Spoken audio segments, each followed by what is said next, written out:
basically we went to Legoland, and there's a Pacific ride that's like this ninja ride, which is like you basically you move your arms and you have to like it does anyway. That doesn't matter. The fact that we it said like an hour the queue. Okay, we've got like an hour and 20 minutes left, so might as well just do it. You know, kids want to do it. Got an hour and 20 minutes. The queue's an hour, so in theory we should should take us an hour then, and then we go home. So I go in, and I remember this being like this the last time. I went in, I went up some steps, and I was like, oh, there's the queue. So then I was like, it took me a few seconds to work out what was going on. Basically, we went in the exit. We went through the exit section and joined the queue somehow again. What? But in between the queue, so we missed like a good 40 minutes. So we only had to queue for like 10 minutes. So we literally just skipped ahead. And the funny thing is, people let you do that because they think, oh, he's got one of those passes where you can pay for a pass and then they scan it. And I was like, but we didn't have any of that. They just let us in, and we were like, yeah. And then Mavi's like, I think we're in the wrong queue. I was like, no, we're in the right queue. We're in the right queue. We're in the right queue. So I grabbed one of the kids. I was like, started like pushing ahead with one of the kids in front of me. And then I grabbed the other one. And I was just like, come on in. Yeah, through here then.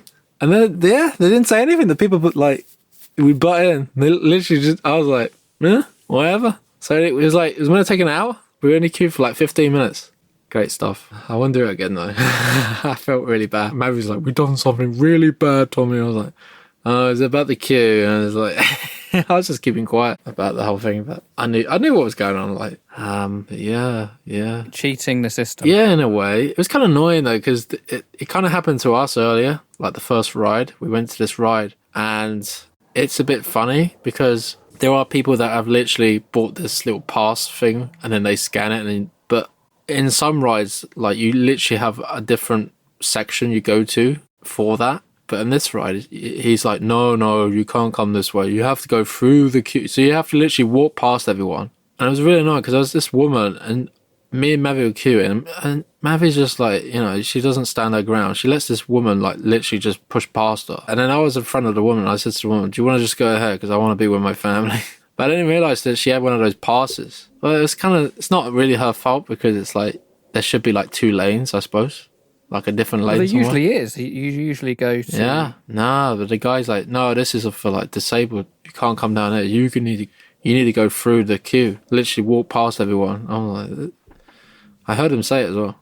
Oh, that doesn't sound right. That doesn't sound right. I don't know, maybe he was just getting lazy. I felt kind of cheesed off because I was like, oh, wait a minute, this person just walking past me. I'm queuing here and she just walked. I'm like, oh, she's got one of those passes. But yeah.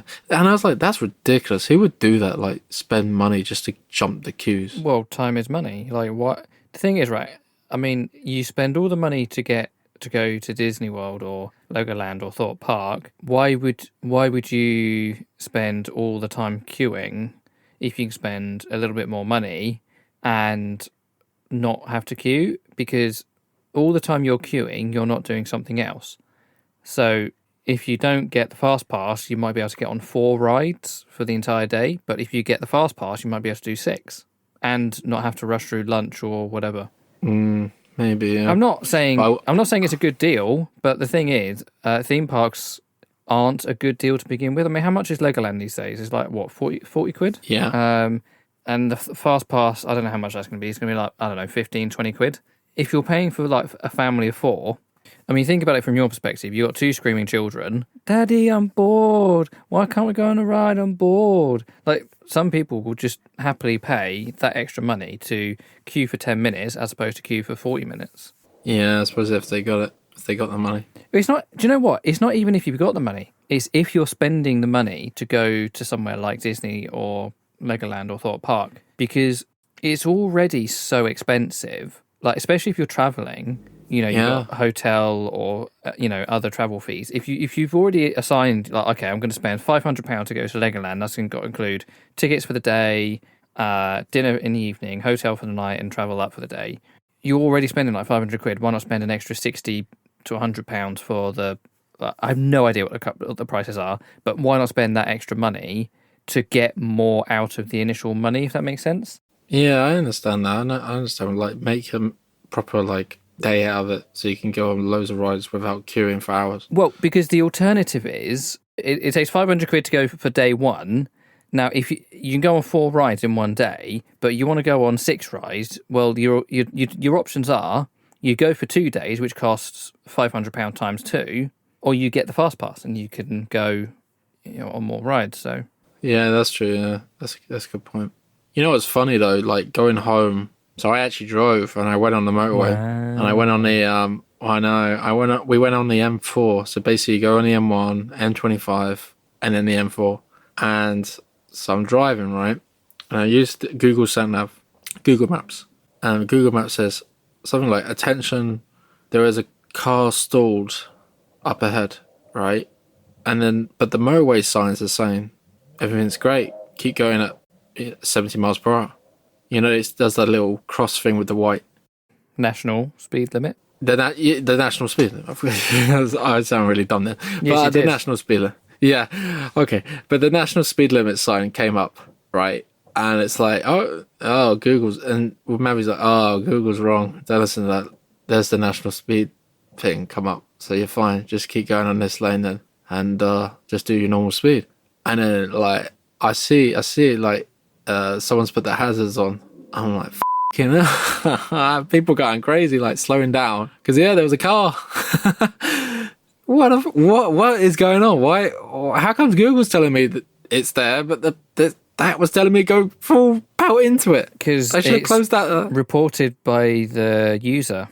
So maybe someone's just driven past it. They've reported it to Google. So Google updates you quicker than the National Highways Agency has spotted them on the camera. The thing is, the M4 is a very old motorway. It's not been updated. Oh, okay. They might not have cameras everywhere, so they might not know about it until someone rings them. Do you not notice how different the M4 is to like the M1? It doesn't have the overhead gantries. It's just got like a single sign for like all 3 lanes. And just the makeup of the motorway is just so different to the M1, the M25, even the M40, which is the M40 goes to High Wycombe. The M4 is the next motorway down that goes towards like Reading, Maidenhead. They both go south, but M4 is further south than the M40. But the M40 is like more modern than the M4. The M4, because it goes through less towns and it's going to like the more rural parts of the country because you can use it to get to like Wiltshire and everything.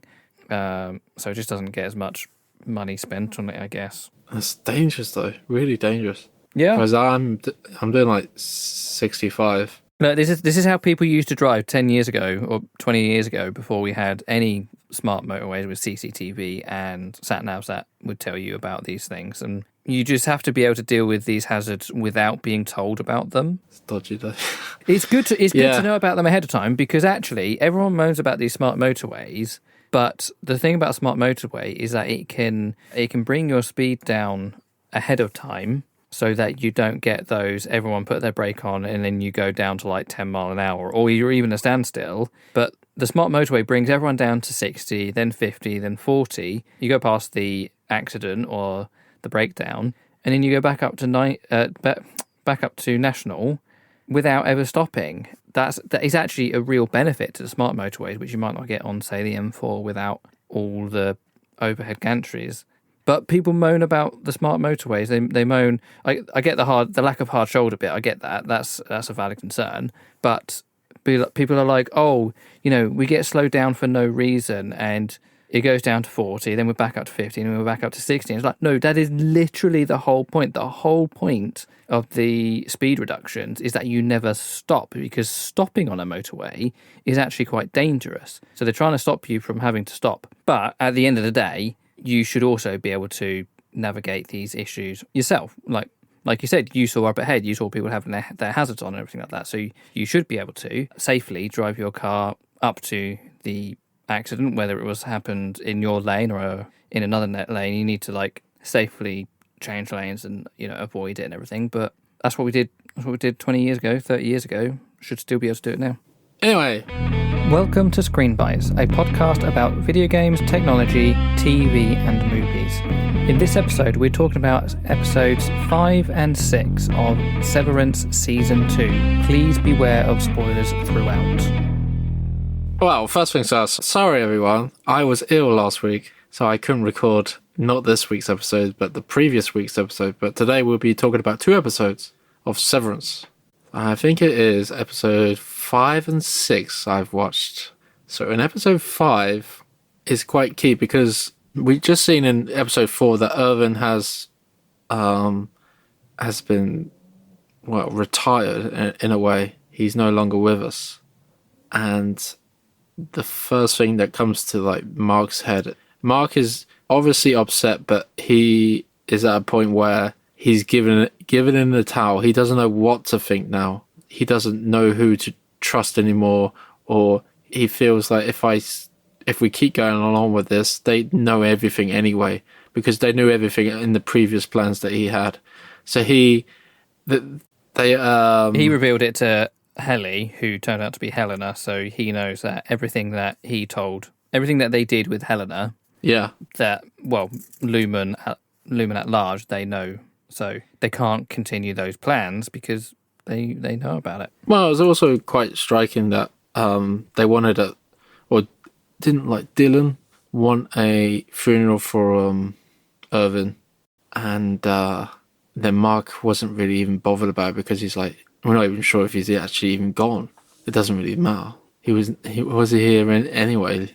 As like his innie was here, but his outie is out there somewhere. And yeah, they got told like his outie is taking a long vacation or a long holiday, a cruise or something. Yeah. So yeah, Mark is obviously upset and he doesn't really know what to do, and he's kind of just like, let's just get back to work and forget everything now, which is understandable. But Helly is still in a position where it's like, I'm not Helena, you need to trust me. I know there's issues. But there's things that Dylan kind of exposed to him about, has he told you about his wife?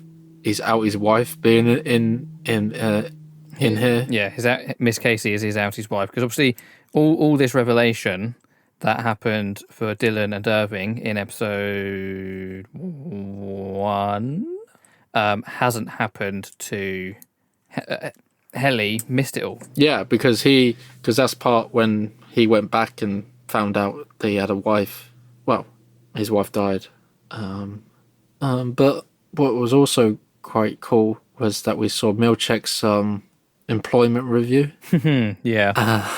So there was like some really like nitpicky stuff in there that kind of just like too many fancy words and something like turning the pages or something. Like he was putting the paper clips on backwards. Yes, yeah. And you could just tell he's sitting there. So he's sitting there in front of like these people who are giving them this review, and they're saying basically this could take a few hours. Lunch will be provided. Hopefully, like lunch won't be required, but if it is required, here's the menu. And then he looks at it. Yeah, I mean, it was Drummond, I think, who's this sort of like he's a bit like a henchman in a way, but also does like admin work, managerial work as well. But he was like, this could take 2 to 3 hours, but could take up to 8. If it's going to take over, then lunch will be provided, and we'll give the menu. Milchek is like, I'm not saying he's confident that they won't need lunch, but he's trying to sound positive that there won't be a need for lunch. And then in the next beat, Drummond just passes him the menu for him to pick out the lunch because it's going to be a long performance review. Yeah, which is kind of like strange because he seems like he's doing everything right, but they were like making holes in what he's doing, but doesn't really feel like it's justified. And he's getting like kind of ticked off as well. It's like, what the hell is all this about? Why are they bothering about the paper clips being on the wrong side and using too many fancy words? Well, this is the thing about Lumen. They're a corporate company, so performance reviews are normal, they're standard practice. But the things that are coming out of it are odd and bizarre. I mean, 2 of the 3 things. The third sort of like downside to his performance review was the bungling of the Ortbo, and obviously that is a completely valid thing. So that's fine; it's not a problem. We'll allow that to be in the performance review. But the other two are just absurd, and it's like who reported them? Well, the only person he works with is Miss Huang, and she seems to she seems to like. I don't think she likes him, if that makes sense. Well, she's only a little girl. She's in a little girl's body, but we don't know how old her mind is. Like, there could be something going on there, but it's like she makes a comment about him having a performance review, and she says it gleefully, knowing that she's put in these complaints, I guess, and that that he's going to be reprimanded or something like that. These two, they're supposed to work together, but they're not quite working together. In some ways, the severed workers are working more cohesively than the unsevered workers of Lumen. There was also, which was quite big, that Dylan finds like that poster behind the wall, in the break room. Oh yeah, with the note. Yes, and with the picture of the hall. But then he hides it because I think he's worried about, like, if he exposes something like that, he'll get his family privileges taken away. Yeah, he does have one mind off the ball, I guess. One eye off the ball this season in terms of whatever the innies are trying to accomplish. Yeah, he's kind of acting selfishly. He's kind of like thinking, I'm in this situation, but I can also see part of the family. So he's thinking, I could still do this, which isn't right, because he's kind of like betraying his friends in a way, and he hasn't told them that he's been visiting his Aoi's family, which we could talk about in the next episode. Like, it's like gets very strange. Sure, but it's one of those things where Milchek has obviously told Dylan about the family room, and he's also told Dylan not to tell everyone else about the family room, under the guise that they would get jealous because they don't have families on the outside. But you can also see how when the secret is out, that the other innies would actually feel even more betrayed than if he'd just told them to begin with. So, and I feel like in some ways, like, they might have been supportive of this if he told them about it and how much he enjoyed it and that kind of stuff. And I don't know, it feels like it's something that is going to work to Milchek's. Like, what he wanted to gain out of it might actually happen. Yeah. Well, there was like, at first it felt like he was doing it because he kind of wanted to just be like, I'm actually your friend to Dylan, and we've changed our policies now, and we've put this policy so that you can see your Aoi's family for if they're happy to come and visit you for like an hour. It's not even an hour. His first one was 18 minutes. Yeah, that was kind of strange. Like, why 18 minutes? Because it's that controlled. I mean, go back to the funeral. They had a 9-second silence to think about Irving. Why 9 seconds? Because it's as short as they can reasonably make it. And there's this thing I've seen this thing around places that have issues with speeding. They won't put, say, 30 mile an hour speed limit. They'll put a 29 mile an hour speed limit. It's essentially the same speed limit, but when you see a sign saying it's 30 mile an hour, your brain reacts differently to if it says 29, because you're not expecting 29. So your brain sees the 29, but it doesn't see the 30. You respond to it in a different way, and maybe that's what they're trying to do here. Is like they're picking these super weird, random, short times. So it's not 10 seconds, it's 9 seconds. It's not 20 minutes or half an hour, it's 18 minutes. It's very specific. It's like you have to be counting each individual second or minute, whereas if it was a minute silence or half an hour, you count minutes and half an hour differently in your head. Like they feel like different amounts of time. It's like 29 minutes and half an hour feels different to each other, and 29 minutes is harsh and it is prescriptive and it is controlled, whereas half an hour, it's like you have a half hour lunch break. Well, it might actually be 33 minutes. And no one really minds. Like, no one's going to like call you up on it. So it's just a way of like, they have these weird times to make it feel like they are controlling and watching and stuff. Well, yeah. Following on from Milchek's review meeting, performance review, he kind of like confronts Mark, and he says like, I know that you had sex with Helena, and he got really close to him as well in the lift. And that's one of those things. It's like, how did Milchek know? Like, was he spying on Helena? Well, Helena must have told him. Maybe. You think she would tell him that? I don't think she'd have told anyone. I don't know. Like, yeah, how would he know? Like, was he there, like, hearing it? I feel like Milchek was probably keeping a closer eye on them at the Ortbo. Well, I mean, obviously not because of what went down. But I just don't know how he would have known about that, because I feel like Helena probably didn't tell anyone. Like, that's something that she felt it was empowering for her. Like, despite her being the next in line for the company, she's not all that powerful. Like, she's being controlled by her father, by I can't remember that girl's name, the one with the earpiece, and Melody. No, yeah, I think you're right saying like that. Melody, yeah, the secretary. Yeah, so Melody and Drummond, they were like, no, you're gonna have to go back into the severed floor, but you're going to have to go back as Heliar. She had no choice. She had no say in the matter. I doubt that she would have wanted anyone to know that she had slept with it. Well, she wouldn't have wanted anyone to know that she had slept with an innie, and why would she want anyone to know she slept with anyone at all? Like, I don't think she gets to have these relationships. I certainly don't think she gets to have choices over these relationships, and this is one place she did, in a sense. So it's a bit weird and creepy that Milchek did know. There's also the fact that Irvin the innie's gone, but Ernie the outie is kind of like he knows there was something up with Bert, and he's kind of been like watching Bert. No, Bert's been watching him. So he's been on. Well, yeah. He went to this phone. He was calling someone, and Bert had watched him a couple of times. And the second time we see it, Irving goes out and confronts him. He's like, "What are you doing? Why do I keep seeing you watching me?" And that's where Bert sort of was like, "Well, you did show up at my door shouting my name. I don't feel like it's that weird that I'm trying to work out who you are."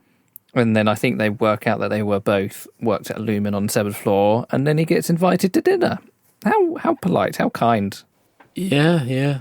I don't think I'm missing anything else. There wasn't the fact that Mark was getting his head screwed at that point. Was this the next episode? No, it's the next episode. Before we do jump into the next episode, I'm just seeing there's one point on the Wikipedia that I'm just going to say, and it's like, it answers a question I had earlier in one of our episodes.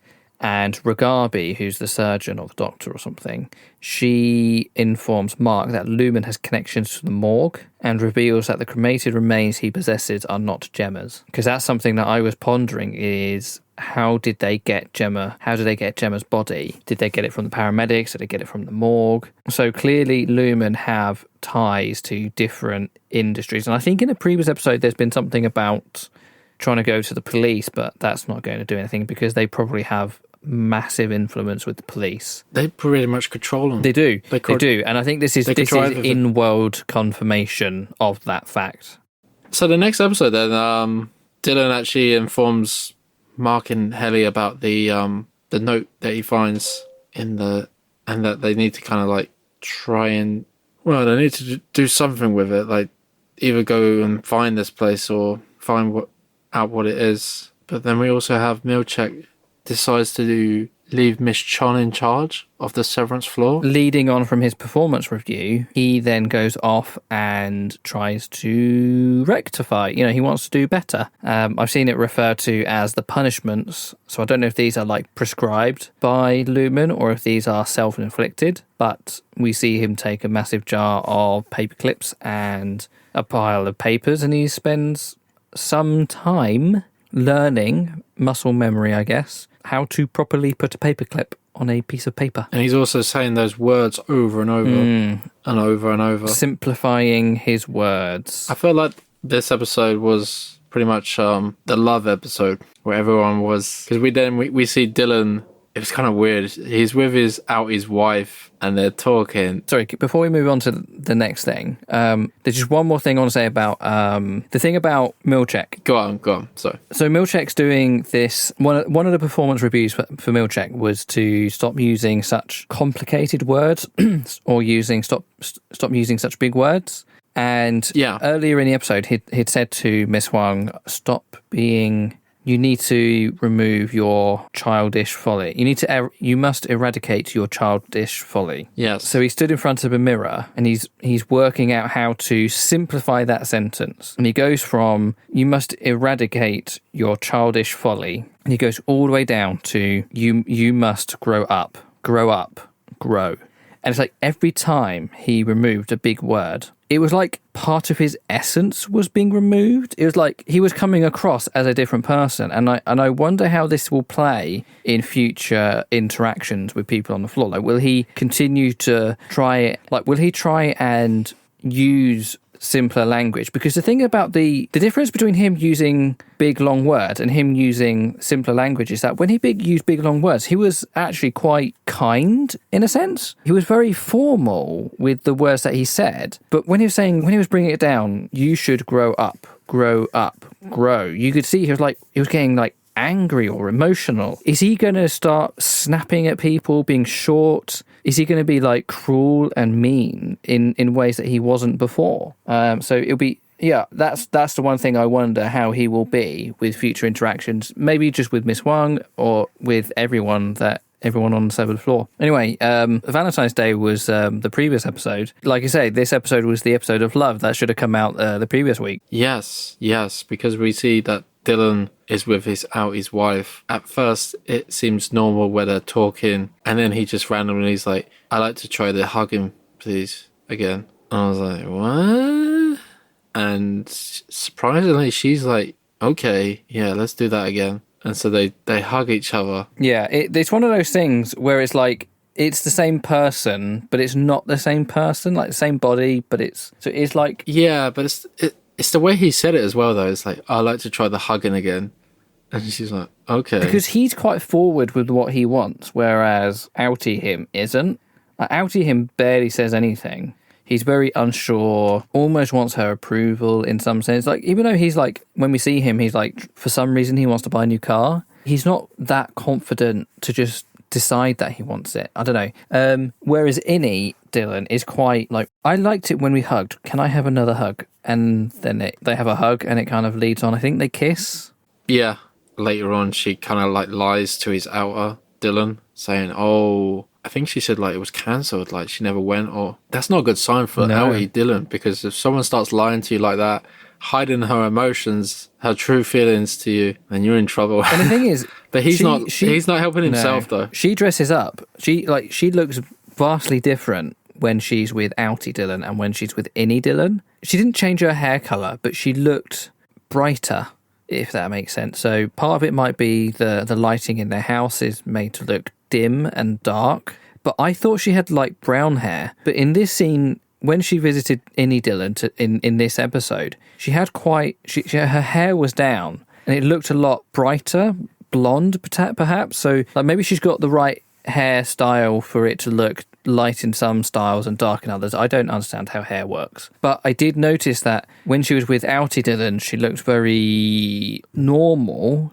Sexual. What? Well, she was kind of like, well... I said with outie Dylan, not innie Dylan. Yeah, so it's the other way around what I'm saying. I think she'd like made herself look pretty for the visitation. Like she'd put makeup on, she'd let her hair down, and all that kind of stuff. Whereas when they're at home, yes, they are at home. So you don't, women don't wear makeup all the time. But she looked vastly different at home and when she was visiting innie Dylan. It was almost like she was going, like she knew she was going on a date or something. So she's kind of got these things where she's like, "Am I cheating on my husband? Am I not cheating on my husband? They're the same person, but are they?" And this is the crux of the question. What does it mean to be a severed worker? Do they have their own rights or anything? Are they the same person? Are they not? So, what do you think Milchek would say if she turned around and said, "I am actually in love with this the innie Dylan, and I want to be with him than be with my outie. Can we swap?" Well, Milchek will probably say, "I am his manager." So it's not my decision to do, it's not for me to make any decision in that sense. What I'm going to do is I'm going to stop visitations. But in terms of whether it is right for innies and outies to have relationship with the outies family, that would be someone else to decide. Maybe that would be Harmonique Bell if she ever comes back. Maybe it would be Lumen. It feels like it'd be someone higher than the person managing the severed workers themselves. It's not a work issue at that point, it's a life issue. He would just be like, I'm not getting involved, I'm just going to stop you coming in. Like that would just be what if I was Milchek, that's what I would do. No decision, he doesn't need to make a decision. Okay, and then basically the other love scenario. Yeah, I was going to say simultaneously. And well, this happens because in the previous episode, Milchek, like you said, like he came up to Mark in the elevator, threatened to him. He's like,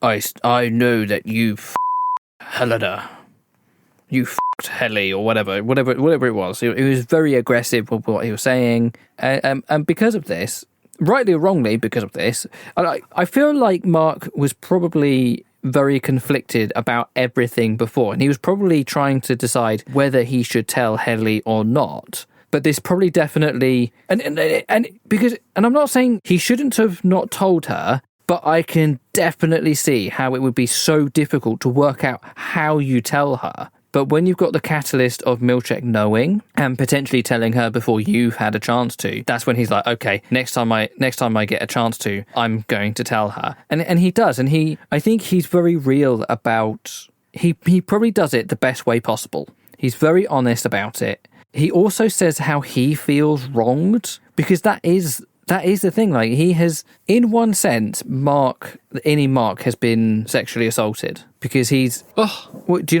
not think so? He thought he was having sex with Heliar, but he was having sex with a different person. What's the matter? It doesn't matter. There's two different brains or feelings inside. Doesn't same body. Doesn't really matter, does it? Well, it did to him. And it does, and it does to a lot of people.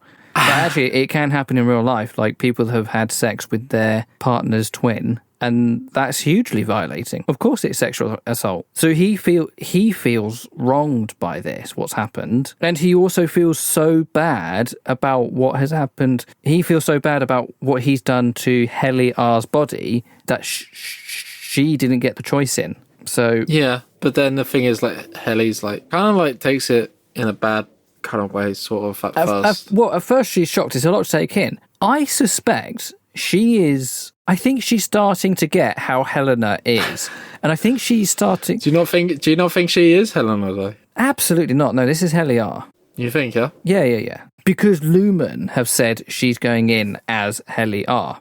Because Lumen have said she's going in as a Heliar. This is Heliar. And you can tell the way, I don't want to jump straight to it, but the way they were later on, that is Heliard. She kissed him the same way she did before the OTC. And when they went in under the sheets, that was definitely her. But what I mean is, she sat, she took her shoes off because that's a common thing for women to do when they feel violated in such a way. But then when she sits down and she's in that corner, she's thinking about things. I think she doesn't feel sorry. She's not pitying, but I think she starts to get that Helena probably isn't as powerful as maybe she ought to be. And she's starting to feel, she almost finds it funny in a horrible way, if that makes sense. And that's when she decides that she wants to experience it for herself. And she goes up to Mark, and Mark does this adorably awkward thing where he's like, do you want me to explain it? Do you want me to describe what happened in detail? And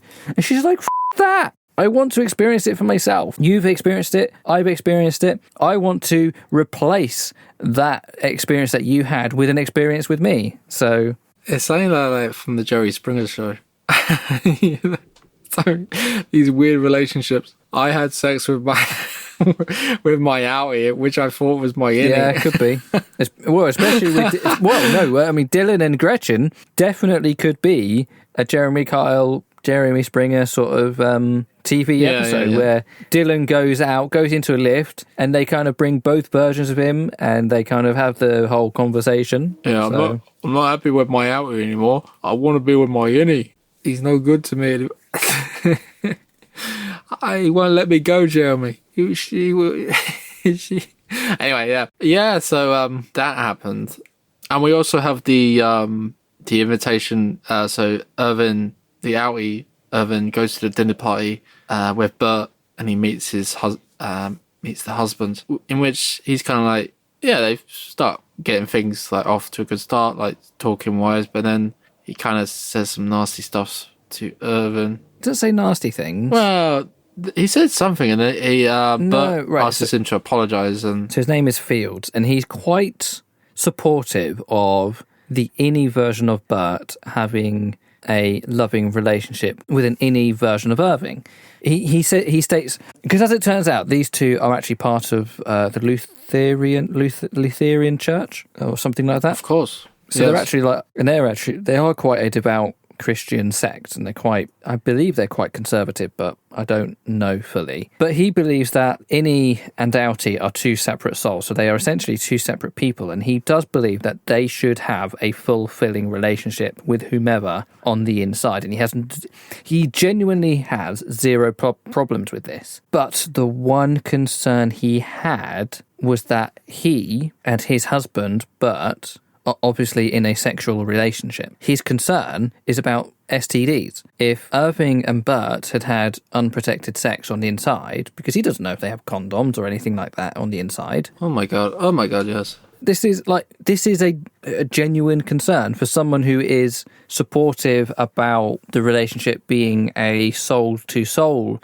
relationship and not a physical body-to-physical body relationship. Does that make sense? So I think it's perfectly reasonable for him to have that concern.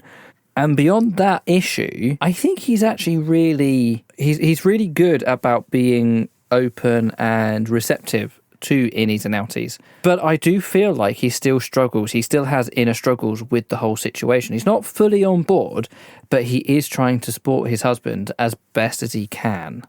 And it comes out in funny ways. I think he has a slightly dark sense of humour. Also, I don't know, maybe it says it's just a drunken slip up. Like he says something about, Bert's been working at Lumen for 20 years, but the Severance has only been around for 12. So I don't know if there's something going on there in terms of whether he's got like an I don't want to say like Alzheimer's or dementia, but maybe like if something like that is starting to creep in. I mean, the person who wrote the Wikipedia says it's a drunken slip up. Not sure. Or whether there's something more going on there. Because here's the thing, and Jen pointed out that Bert, he has a weird look in his eyes as Irving leaves. And whilst they're at dinner, Drummond, this sort of like henchman, is in Irving's house, rummaging through all the evidence that he's collected. And I remember thinking to myself, I was like, how did he know that Irving wasn't there? And then potentially Bert is the one. Maybe Bert told Drummond that he was going to be at the house for a few hours.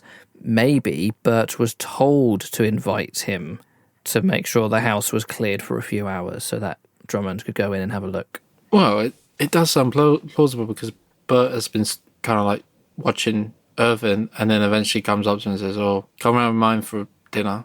Or maybe it's just he got lucky.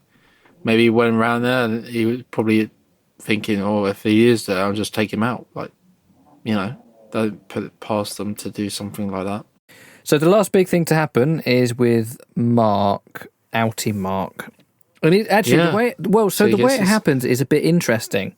The transition isn't through the elevator like it normally is. The transition is it's shortly after Mark and Heliar have sex. Mark starts to have a nosebleed, so they go to Miss Wang about this nosebleed, and he Outie Mark and Innie Mark kind of transition between each other at this point. Whether or not these are happening at the same time, I don't.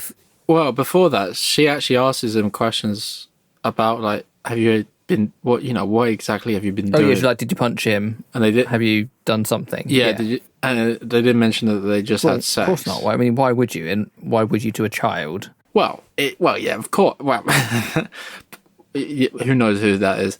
But she was kind of like referring to something else as well. So maybe possible like that might have caused it as well, like him doing some, because he's never, like the innie has never had sex before. So who knows if that might have triggered something as well to trigger the nosebleeds. Yeah, potentially, but obviously we know why he's having a nosebleed, even if the innie doesn't.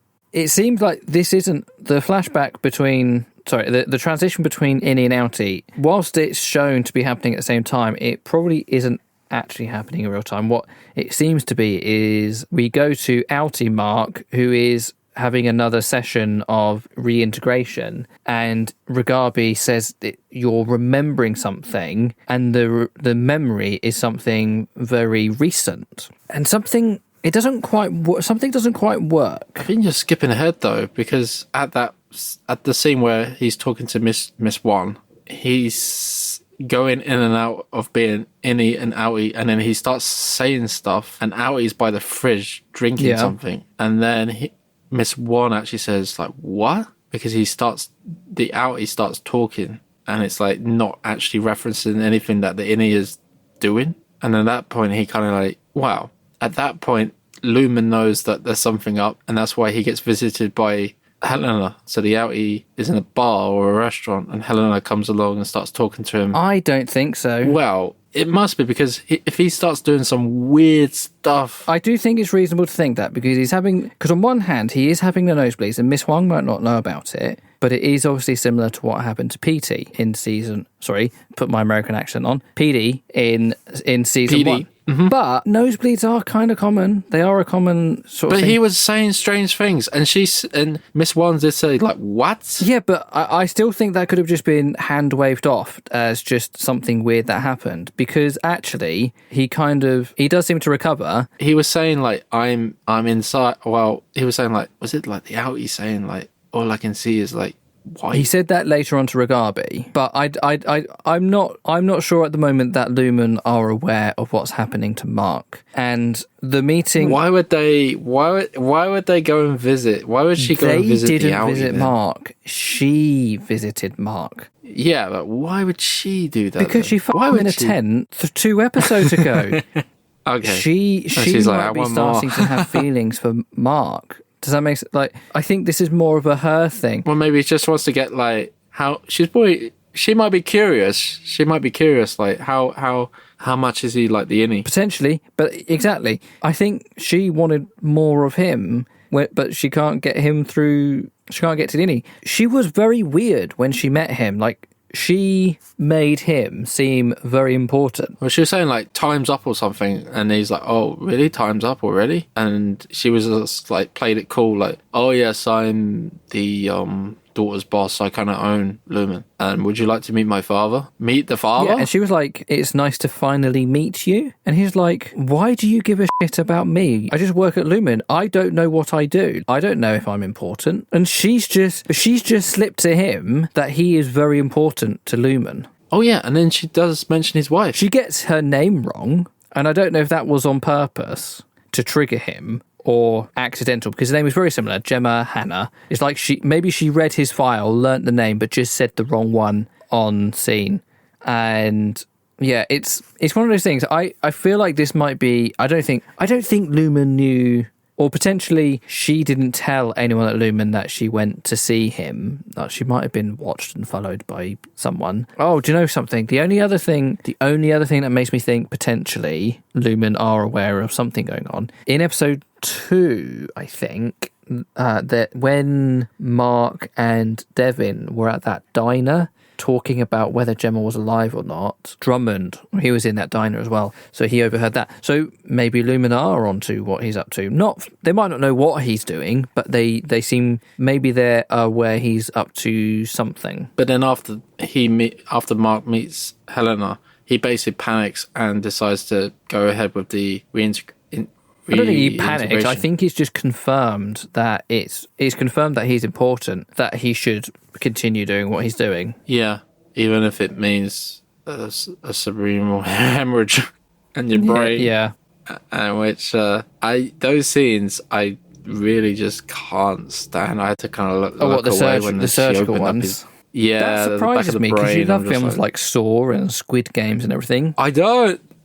Well, Squid Games, what? I don't know. I've not seen them. But yeah, no, Jen and I were the same. I was watching those scenes through 2 layers of a drinking glass to kind of like see enough to not miss anything, but not see anything too gory. And also, what the all these severed workers are walking around with a 1 inch by 4 inch hole in the back of their heads. I mean, like what? You'd think that I don't want anyone touching my back of my skull. But it's like you'd think the surgery was like a single needle going through the brain and just inserting it very, very gently. But this was so intrusive. That doesn't look nice. And I remember like season 1, episode 1. They had something similar with the brain with Helly. And that was and that's what I was just thinking, is like that doesn't look that intrusive. And I was like, oh. But that was just showing you like the X-ray on the screen. It wasn't like the actual gore or something, was it? It was just yeah, it wasn't. But I remember I didn't like that scene either for some reason. No, and this scene I mean really, like,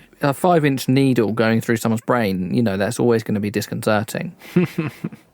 I was expecting him to go dun dun dun dun. Ooh, well, that's probably what they wanted you to think when he collapsed at the end of the episode. But obviously, he's not going to die. Exactly, yeah. He's going to be here until the final episode of the season. But yeah, it was nasty stuff. But he's basically she started asking questions, and then he kind of was like out of a different reality. Well, for a second or two. He responded as any mark for a single sentence. Like what the fuck? That's any mark, not outie mark. He kind of switched from outie to innie for a second and then back to outie because all of the... He started moving. And she's like, hold still, you're gonna... And then he gets up. He literally gets up and he goes like... Well, because his sister's arrived. Yeah. And then he basically lies to her. He just says, I'm doing... He's just like, I don't really want to tell you. I'm doing something, just I can't tell you what it is. Just trust me that I'm doing something. And what I'm doing is probably more likely to work than what you're going to suggest. And then he collapses on the floor and then Ragabi comes running up the stairs and Deborah's like, what the f*** are you doing here? Who are you? And... yeah, I mean, yeah, it's going to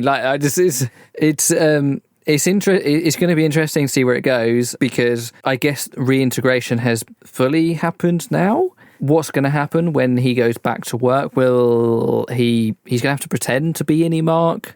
Will he still be able to do the macro data refining? Not sure. It'll be interesting. Yeah, it will be interesting. They were like, you're acting weird, Mark. No, I'm not.